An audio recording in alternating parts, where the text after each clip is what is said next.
Inaresto ng NBI ang isang 19 anyos sa lalaki sa Pampanga na nang-abuso ng mga menor de edad sa online game na Roblox.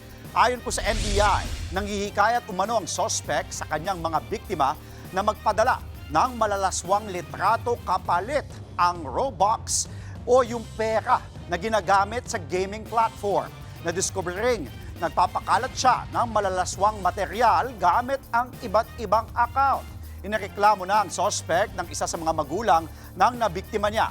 Maharap siya sa kaukulang kaso. Patuloy ang investigasyon at rescue operations sa iba pa niyang mga nabiktima. Mga kapatid, Andre Felix po, iba na ang may alam at may pakialam sa panahon ngayon.